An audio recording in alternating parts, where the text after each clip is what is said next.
En la lucha por la conquista de los océanos, hallamos encuentros épicos, atrevidas incursiones contra los puertos y aventuras subacuáticas que agitaron los mares durante siglos.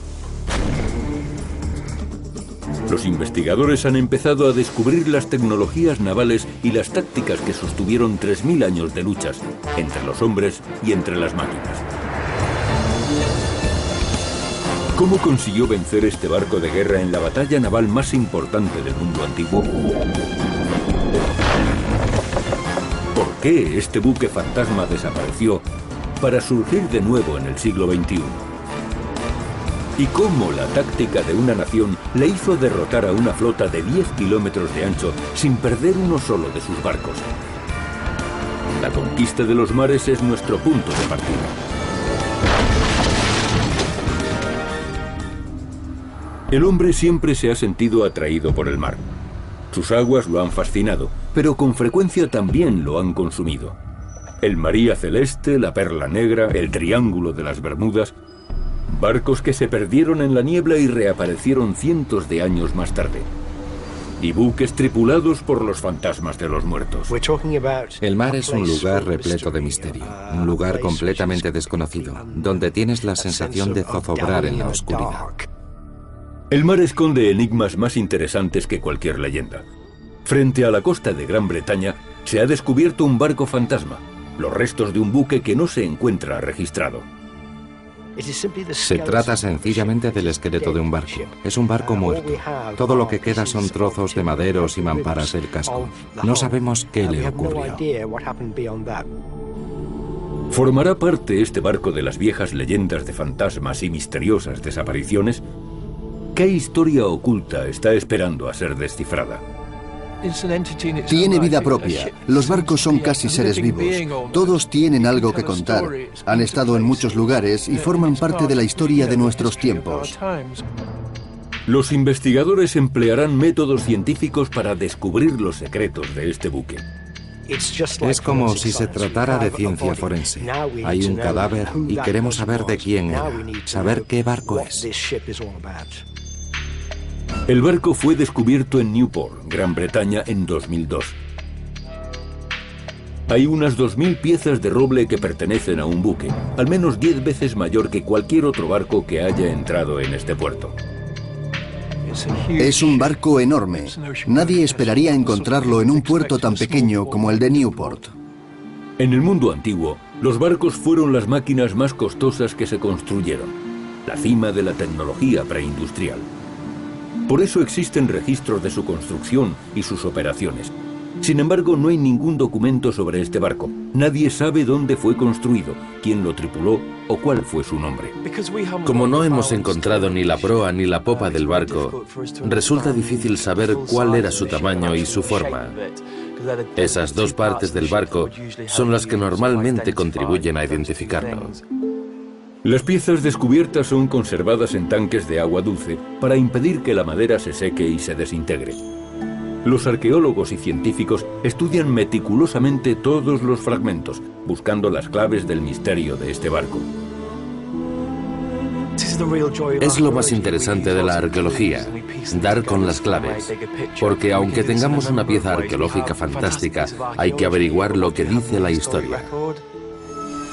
Para contrastar el barco con los registros se necesita una fecha.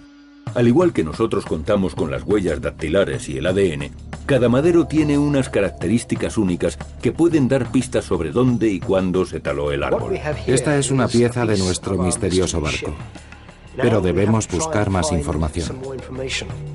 Empleando un proceso de datación denominado dendrocronología, Myron Trow y el arqueólogo Ben Jennings tratan de asignar una fecha al barco de Newport. La dendrocronología analiza la estructura de los árboles, en particular lo que han crecido, la secuencia de los anillos. Cada año se forma un anillo que suele tener un espesor diferente según el año. Ben ha tomado un corte transversal de un madero que se utilizó para soportar el barco. Va a analizar su pauta de crecimiento, ya que cada anillo suele marcar el paso de un año en la vida del árbol. La secuencia de anillos es comparada con una base de datos de otras cronologías de árboles. Hasta ahora no se ha encontrado ninguna coincidencia con la madera de este barco. Hemos medido los anillos y podemos observar los resultados en la pantalla. Creo que tenemos una fecha muy precisa. El madero fue talado en 1467. Este es el primer paso para aclarar el misterio del barco fantasma. El siglo XV fue una época de gran expansión del comercio marítimo. En aquella época el comercio era muy intenso, sobre todo en el norte, en el Báltico y en Rusia. Pero hubo mucho comercio también al sur, en el Mediterráneo, al norte de África y también entre las naciones del sur de Europa. La datación de la madera sugiere que el barco formaba parte de la emergente economía mundial que se originó en el siglo XV. Fue un momento en que los nuevos territorios estaban al alcance de todos gracias a las expediciones navales. Europa, África, India, China y las Américas quedaron unidas por el comercio. Ya sabemos el momento, ahora necesitamos conocer el lugar. Si pudiéramos descubrir en qué país fue construido el buque, podríamos compararlo con los registros históricos de las diferentes naciones. El barco formaba parte de una economía increíblemente pujante, pero desgraciadamente, aunque conocemos su existencia, el día a día de aquellos negocios es algo oscuro. No se sabe nada de los detalles, pero este barco podría ayudarnos a conocerlos.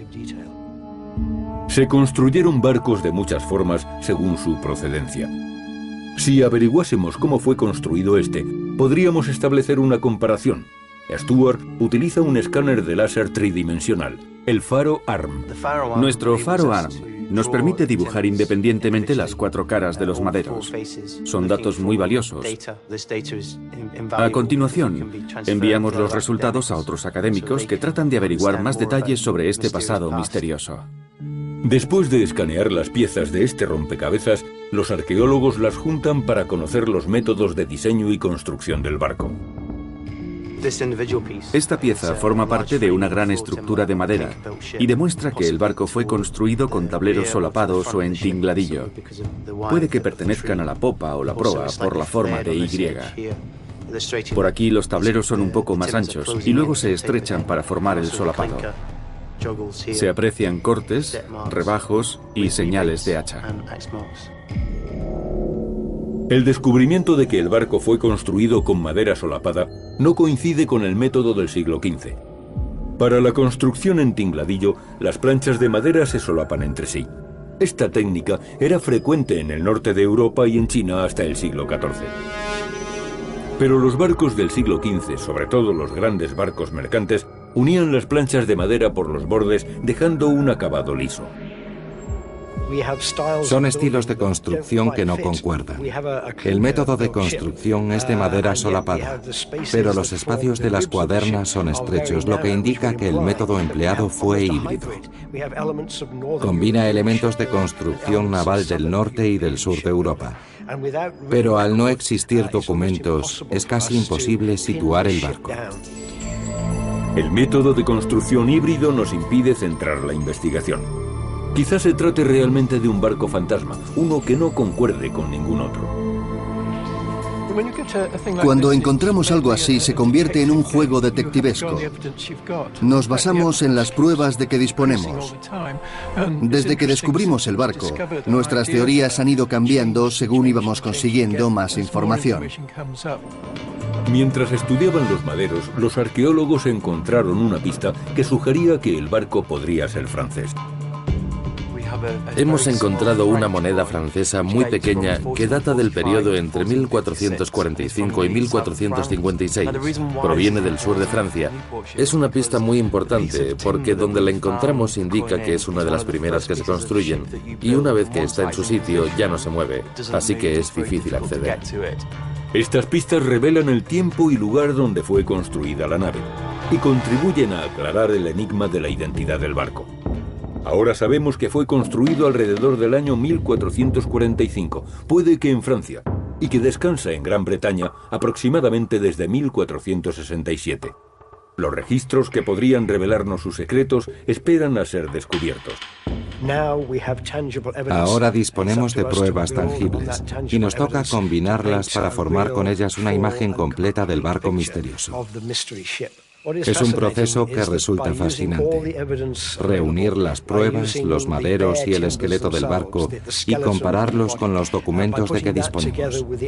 Vamos a juntar los conocimientos de la dendrocronología con técnicas como la del faro ARM.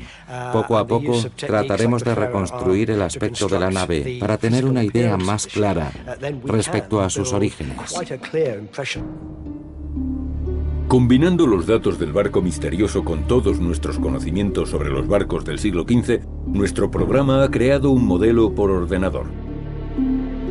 Por primera vez en 500 años podemos ver el aspecto del barco. Era un buque único, de una construcción mixta de madera solapada y lisa. Tenía 3 mástiles y era capaz de llevar hasta 100 toneladas de carga. Nuestro barco fantasma se ha materializado. Aunque no sabemos por qué se hundió, se ha concebido una teoría muy sólida sobre dónde y cuándo comenzó su breve vida en el mar. La batalla por el dominio de los mares ha llevado al hombre más allá de sus límites y le ha conducido hasta las profundidades. ¿Podrá un nuevo descubrimiento demostrar que el hombre caminó sobre el suelo marino 250 años antes de lo que creemos? Desde el principio de los tiempos, el hombre ha tratado de dominar los océanos, tanto en la superficie como en las profundidades. Grandes descubrimientos ha examinado los registros sobre la exploración subacuática en la antigüedad. El hombre quiere conocer todo lo que hay a su alrededor. Quiere saber hasta dónde llega el mar y qué hay más allá. ¿Es realmente el fin del mundo, donde van los muertos? Los mares eran un misterio para el hombre antiguo, así como un lugar perverso, un mundo desconocido poblado por monstruos. Pero, ¿es posible que el hombre desafiara las profundidades mucho antes de lo que creíamos? Un manuscrito medieval de un ingeniero anónimo describe la tecnología militar utilizada en las guerras husitas. Fue un conflicto religioso entre católicos y protestantes de la Europa central a comienzos del siglo XV. Hay un traje de buzo en el manuscrito de las guerras husitas que se parece mucho a un traje de los que se utilizan ahora. Parece ser que bombeaban aire por la parte superior del traje para mantener al buzo bajo el agua. Si tuvo éxito o no, eso es otra cuestión. ¿Puede un diseño del siglo XV suministrar aire a un buzo? ¿Podrían nuestros antepasados haber construido ese traje o fue solamente una idea? Esto demuestra el grado de conocimiento a que había llegado la tecnología de entonces. Es una cápsula del tiempo. Un equipo de submarinistas e historiadores daneses han construido una réplica basándose en las ideas del manuscrito. Solo han empleado materiales del siglo XV. Para la escafandra nos hemos basado en el casco que los caballeros llevaban en los torneos. Y en lugar de visera hemos abierto por delante unos agujeros y después los hemos cubierto con cristales hechos a mano y unidos con plomo. Lo que representa todo un hito en la tecnología subacuática es que combina la capacidad de sumergirse con un suministro continuo de aire. El manuscrito muestra un tubo que lleva aire a la escafandra. Es un casco abierto que permite que el gas entre y salga. En el siglo XV, lo más probable es que estuviera hecho de hierro. Hasta entonces, los buceadores habrían recurrido a su resistencia física para explorar las profundidades. Con una sola inhalación podían descender hasta 100 metros. Tanto si recogían peces, esponjas o salvaban restos de naufragios o de incursiones militares, su capacidad se limitaba a una sola bocanada de aire. Si no se bombeaba aire, solo se disponía de una autonomía limitada bajo el agua, y eso restringía mucho el trabajo. Podían bajar y quizás encontraran algo, pero tenían que subir muy pronto. Es lo que hacen los buceadores a pulmón libre, los del lejano oriente, los pescadores de perlas y los de trabajos de recuperación. El manuscrito no muestra cómo bombear el aire por el tubo, pero Jens ha recurrido a sus conocimientos de tecnología medieval para encontrar una solución. Ha diseñado un sistema como el que utilizaban los herreros del siglo XV para bombear aire a los hornos. 3 conjuntos de fuelles, de unos 5 litros de capacidad, han sido conectados mediante tubos de hierro a un cuerpo de madera. El cuerpo hace de cámara de presión para forzar el aire dentro de la escafandra. Todo el sistema fue sellado con cera de abeja por sus propiedades de impermeabilidad y adhesión. He conectado el tubo a la escafandra y le voy a poner unos pesos de plomo en el fondo. Luego bajaremos al depósito y bombearemos con el fuelle para ver si sale aire por la escafandra. Después probaremos a diferentes profundidades para comprobar si la presión del fuelle es suficiente para transmitir aire al buzo. Cada entrada al tubo tiene una válvula para asegurar que el aire circula solamente en un sentido. El aire utilizado se expulsa por el fondo de la escafandra. Parece que ha funcionado muy bien. Un montón de burbujas sube del fondo de la escafandra y aunque la hemos bajado bastante, sigue circulando mucho aire. Todavía se escapa parte por las juntas del tubo, pero no es demasiado. Creo que un buzo podría utilizarla. Suministrar aire a un buzo es el paso natural que sigue a la inmersión libre. Pero al principio, eso no se hizo mediante un tubo, sino con una campana de inmersión. Un contenedor que atrapaba el aire cuando se le daba la vuelta y se colocaba sobre la cabeza del buzo. Fue descrito por primera vez por Aristóteles en el siglo IV a.C., pero no se utilizó hasta el siglo XVII. Para poder imaginar la tecnología antigua del buceo, debemos tener en cuenta las limitaciones humanas, como la resistencia bajo el agua. Entonces no había ningún sistema para reciclar la respiración. El aire de la campana de inmersión se consumía muy pronto. El siguiente paso debía ser la reposición del aire. Eso es lo que se cree que describe el manuscrito husita. El buzo utiliza unos zuecos medievales de madera con suelas de plomo para hundirse en el agua.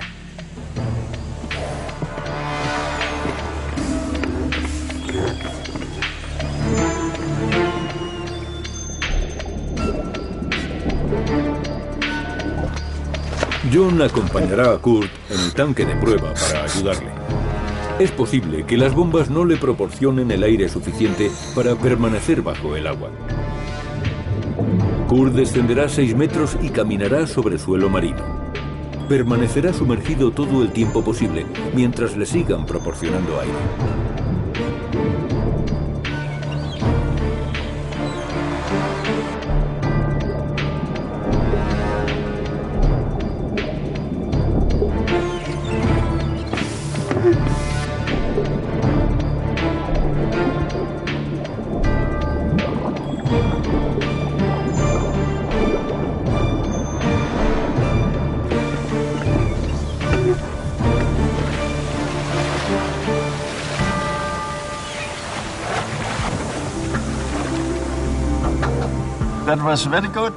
Todo fue muy bien, aunque cuando estaba en el fondo el agua subió hasta aquí y a veces no podía respirar. Tuve que dar saltos arriba y abajo para conseguir agua, pero de todos modos salió fenomenal. Kurt ha descubierto que mientras haya un suministro de aire bombeado desde la superficie, puede permanecer cómodamente bajo el agua todo el tiempo que desee. El diseño del traje ha conseguido su propósito. Ha sido una experiencia muy interesante. No solo caminó de una manera cómoda, sino que pudo arrodillarse y tocar el suelo. Eso demuestra que habría podido trabajar con las manos en el lecho marino. Es un gran avance. Y tenía mucho aire a su disposición. Comprobé la escafandra, miré por dentro y vi que todo estaba bien. La prueba nos anima a consultar los libros de historia. Quizá reparemos en piezas tecnológicas que podrían haber sido descartadas por los historiadores. No hay documentos que hablen de los trajes de buzo, pero hemos descubierto que ya tenían conocimientos para mandar un hombre a las profundidades del mar 250 años antes de lo que creíamos. No sabemos si se llegó a construir el traje o si solo llegó a ser una idea, pero con el material y los conocimientos de la Edad Media, era posible enviar una persona al fondo del mar.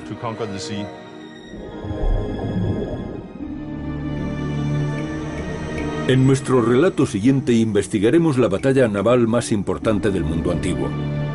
El análisis tridimensional nos ayudará a estudiar la estrategia de combate y veremos cómo este antiguo barco de guerra embistió y derrotó a la mayor flota que el mundo haya conocido.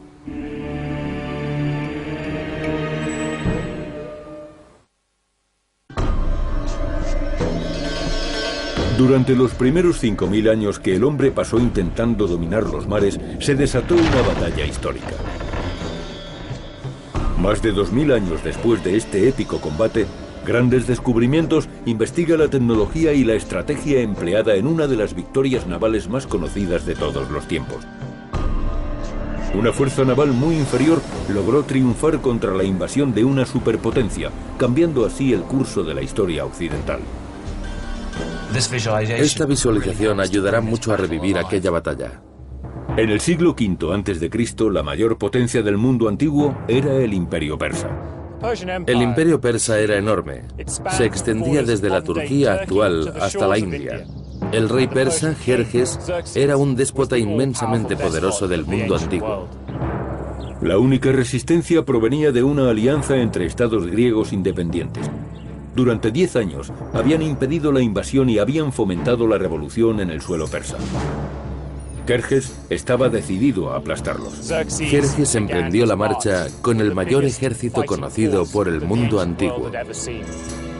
Los griegos estaban en inferioridad numérica, tanto en tierra como en el mar. Los persas saquearon y quemaron las ciudades griegas que no se rendían fácilmente.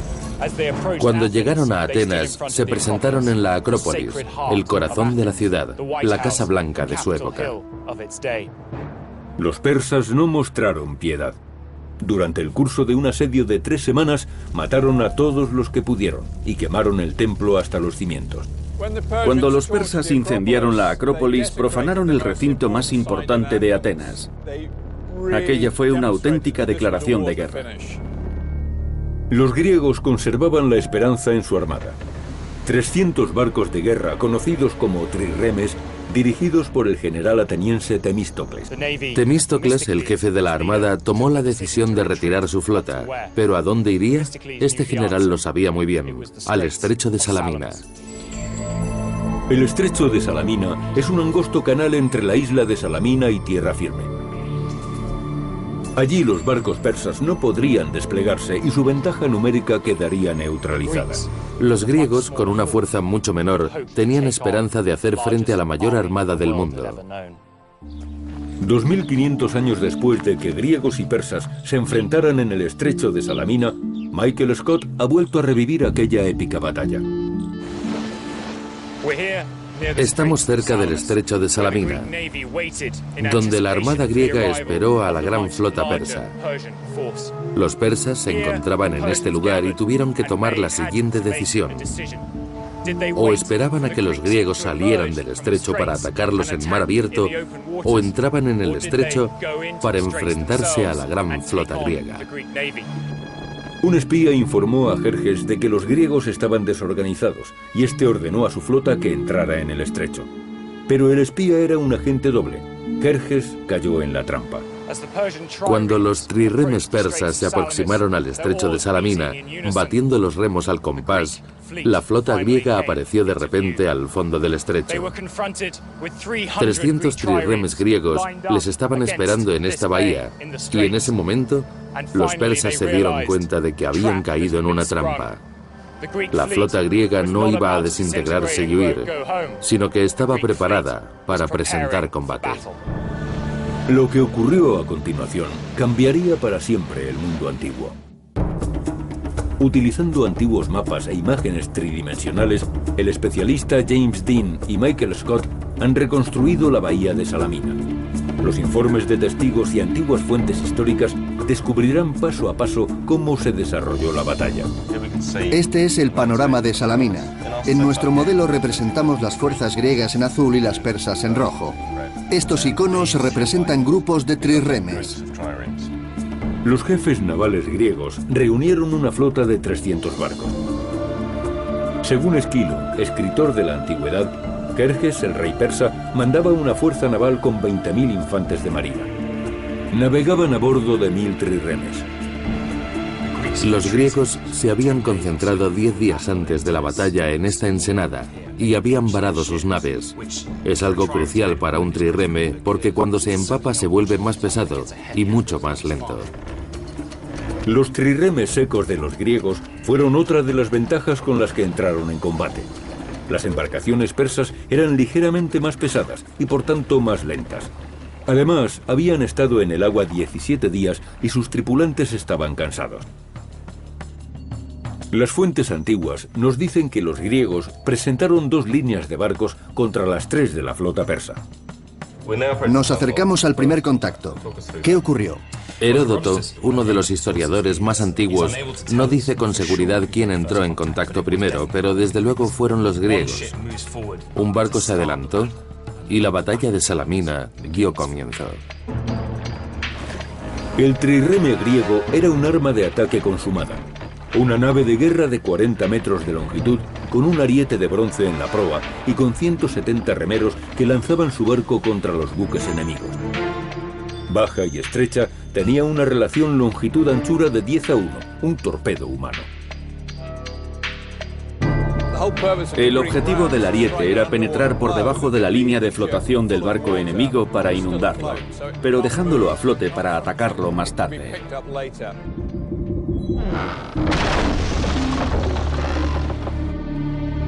Empleando un software de simulación, James y Michael nos muestran cómo tomaban impulso para embestir a los barcos enemigos. Este es un modelo del trireme griego. Es difícil conocer el número de personas a bordo.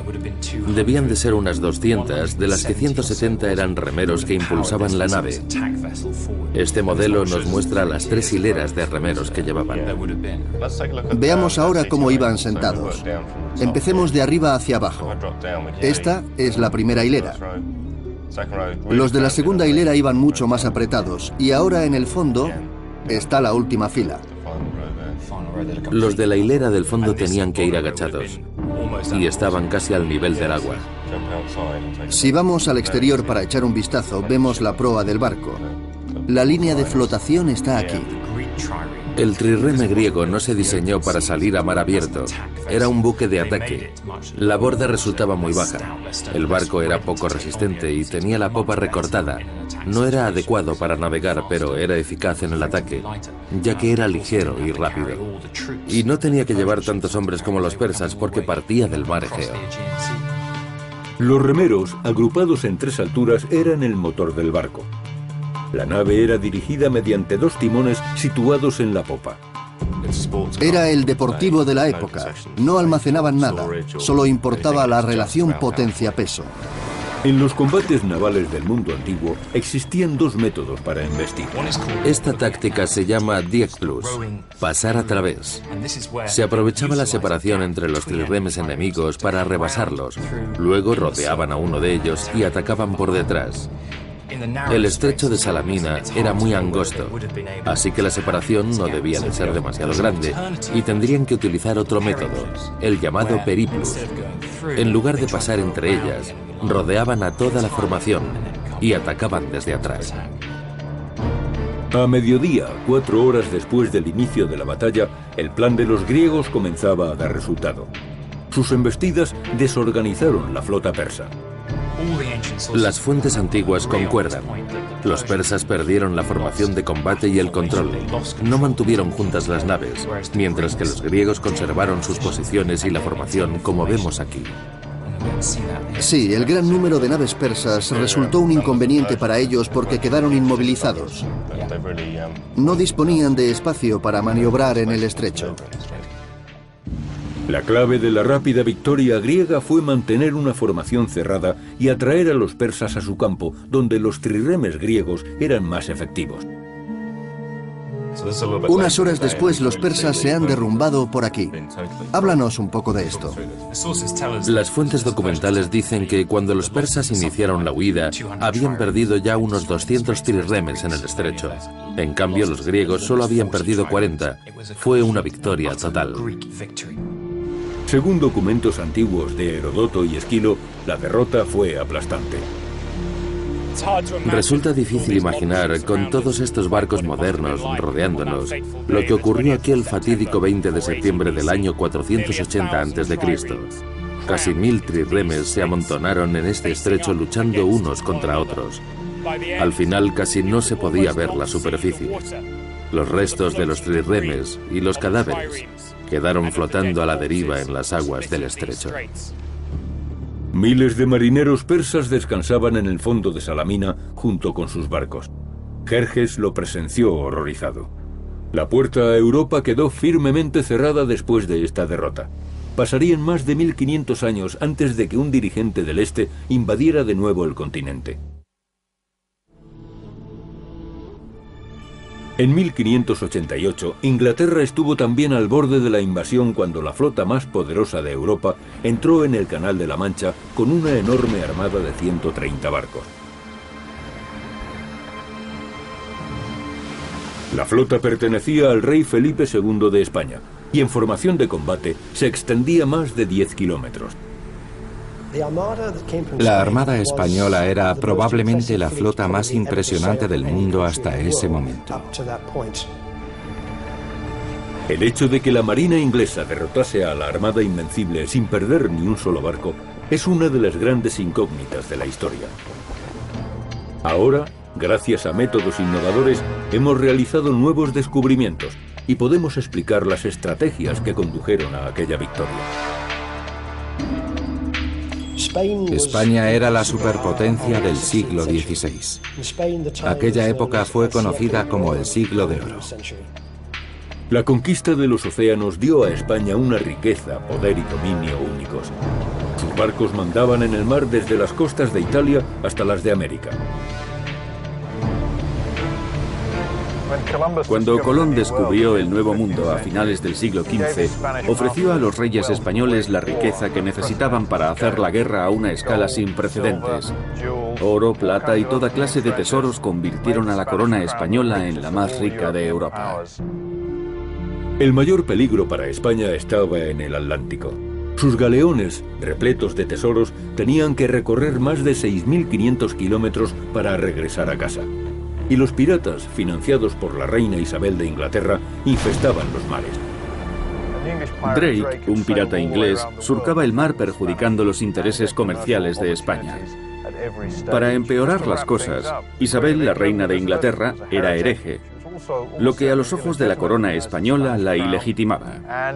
Si se la deponía, el hombre que reclamaría el trono de Inglaterra sería Felipe II, rey de España. A mediados del siglo XVI, Felipe II decidió acabar con la reina protestante e invadir Inglaterra. Pretendía restaurar un gobierno católico y recuperar el dominio de los mares. En 1588 la armada estaba preparada. 130 barcos a las órdenes del general Medina Sidonia partieron de Lisboa. Estaban completamente seguros de que conseguirían la victoria. En el verano de 1588 la Armada Invencible zarpó de Lisboa.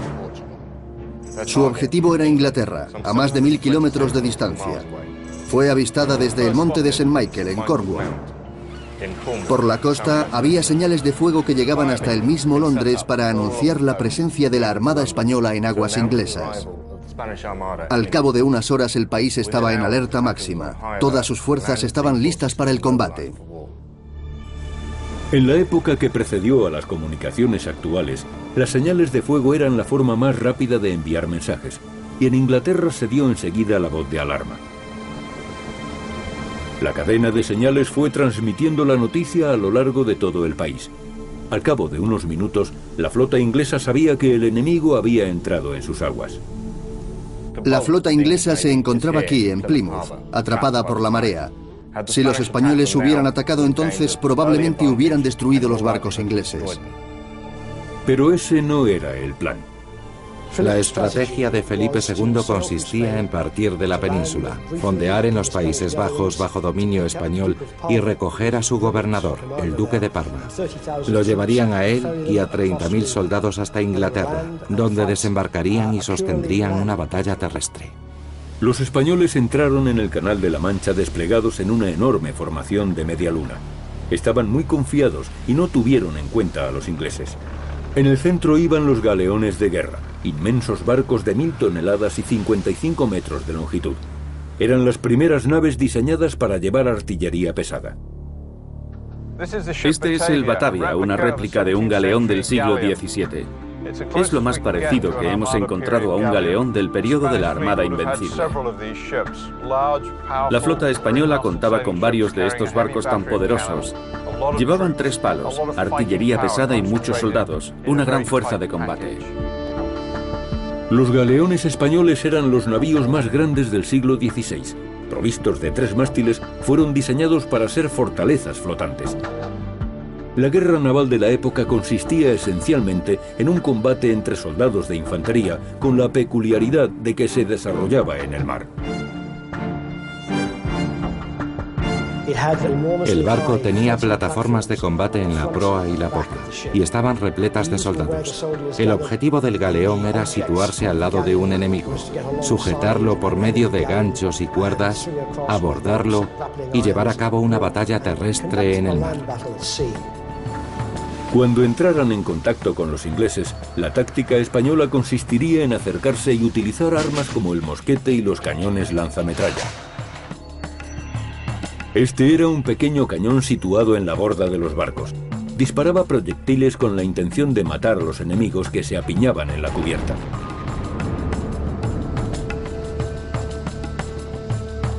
La armada partió imparable a su cita con la fuerza de invasión en Flandes y dejó a la flota inglesa detrás de ella. Pero hubo problemas en la comunicación entre la Armada Española y el ejército. La infantería debía haber estado preparada cuando llegaran las naves, pero nadie les había avisado. Aquel error les costó 6 días. Con poco donde elegir, la Armada Española se detuvo en formación de media luna frente a la costa de Calais, en Francia, a unos 40 kilómetros de Flandes. La flota inglesa supo aprovechar el error de España. Según los relatos de la época, los ingleses atacaron primero enviando barcos incendiarios. Eran embarcaciones en llamas repletas de pólvora y explosivos. Se prendía fuego a un barco sin tripulación y se enviaba contra la flota enemiga. 8 barcos incendiarios cargados con alquitrán, pólvora y otros materiales inflamables partieron contra el centro de la media luna española, partiéndola por la mitad. Aquel ataque obligó a los españoles a cortar las cuerdas de las anclas para escapar. En medio del caos perdieron la cohesión y el orden de combate que les había protegido en el canal.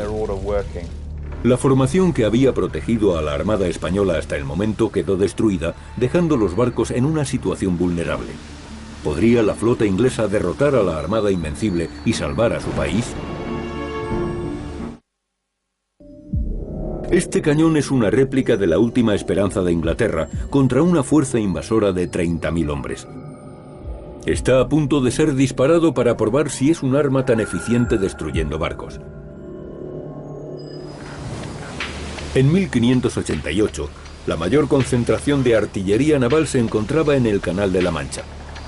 Una armada de 130 barcos había sido enviada por Felipe II para derrocar a Isabel, reina de Inglaterra. Lo único que se oponía a su llegada era la flota inglesa. Los primeros encuentros en el canal marcaron el inicio del combate entre 2 grandes flotas. En el siglo XVI, rara vez se habían empleado en el combate barcos de vela con artillería pesada. Tanto el comandante de la flota española como el de la inglesa tenían que probar las nuevas armas que llevaban a bordo. Los barcos de las 2 flotas llevaban cañones pesados, pero los ingleses habían construido sus naves alrededor de un cañón especial. Eran barcos rápidos y ágiles, con una superestructura relativamente baja. Serían empleados como plataformas artilleras. Los almirantes ingleses habían aprendido de batallas anteriores y acercaron sus barcos a 100 metros del enemigo. Así, los disparos penetrarían mejor en los cascos de roble de los buques españoles. Este es el puente principal de artillería donde se disponían los cañones mayores. Los barcos ingleses llevaban aquí su artillería principal. En los barcos españoles los cañones se disparaban una vez y después la infantería entraba en combate. Para los ingleses este era el centro del barco. Para los españoles era un extra opcional. Durante las siguientes 8 horas, los ingleses causaron 1000 muertos y 800 heridos en las tropas españolas. Y no perdieron ni un solo barco. Los ingleses se introdujeron entre los barcos españoles, mucho más grandes. Les provocaron grandes daños con sus cañones y se retiraron antes de que los galeones enemigos pudieran situarse y responder al fuego. Era una táctica muy rápida y efectiva y los españoles no pudieron responder. El cañón utilizado por los ingleses contra la Armada Invencible ha sido estudiado por el artillero Colin Herriot y el historiador Andrew Lambert. Este es un cañón de 50 libras de avancarga. Hoy vamos a dispararlo contra una plancha que representa el costado de un barco más o menos ligero. Así observaremos lo que ocurría cuando un proyectil de estos chocaba contra una placa de madera como la del casco de los barcos. Uno de los grandes horrores de la guerra en el mar es el efecto aterrador y letal de las esquirlas que produce este tipo de cañón. No es solo la bala de cañón la que produce el daño. Las esquirlas que salen volando en todas direcciones son como puntas de lanza que se clavan hasta lo más profundo del cuerpo.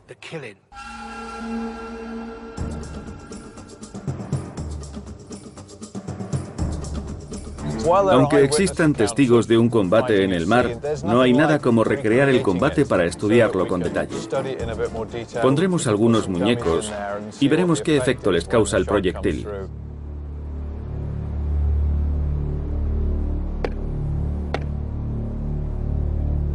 Disparando el cañón. ¡Fuego!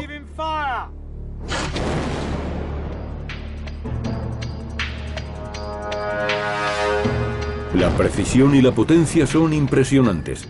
Las fuertes ondas de choque sacuden a la cámara cuando el proyectil vuela hacia el objetivo a 300 metros por segundo.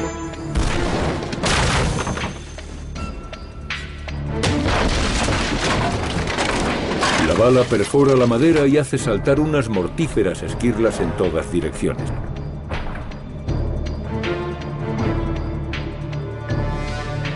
A través de la madera. Los muñecos han recibido esquirlas y el del centro un impacto directo. El blanco ha sido destruido de un solo disparo. Según la fórmula de la energía cinética de un proyectil, una bala de cañón de 50 libras genera más de 1 millón de julios cuando impacta contra una pared. Es el equivalente a que 550 balas de una ametralladora M4 impacten a la vez. Como consecuencia del impacto, la fragmentación produce esquirlas que impactan contra el torso de las víctimas. Como vemos, les habría provocado múltiples heridas. Algunos muñecos han sido decapitados. Eso es lo que habría ocurrido. Combinando la potencia de la artillería pesada con la agilidad de un barco maniobrero, los ingleses inventaron una nueva forma de combatir en el mar. Ya no llegarían más infantes de marina ni estrellarían sus buques contra otros para luchar como si estuvieran en tierra. Habían aparecido otras técnicas y ahora serían marinos con experiencia los que dirigirían los barcos. La flota inglesa había logrado impedir una gran invasión por parte de la superpotencia mundial del siglo XVI. La flota inglesa bloqueó el Canal de la Mancha y la Armada española no tuvo más remedio que rodear la costa de Gran Bretaña e Irlanda para regresar a España. Cuando la Armada bordeaba la punta de Escocia y alcanzó las aguas del Atlántico Norte, se vio sorprendida por las tormentas de las corrientes en chorro y fue arrastrada hasta las costas rocosas de Irlanda. Después de su victoria en el Canal de la Mancha, la flota inglesa se dispuso a conquistar los océanos del mundo. Aprovechando su supremacía naval, Inglaterra formaría en los siguientes 300 años un imperio que dominaría la 1/4 parte de la población mundial. Grandes descubrimientos han revelado las tecnologías que se esconden tras flotas legendarias y los comportamientos heroicos que han forjado naciones enteras. Desde la conquista de las profundidades hasta la defensa de los océanos, el hombre antiguo rebasó las fronteras tecnológicas hasta llevarlas al límite en la conquista de los océanos.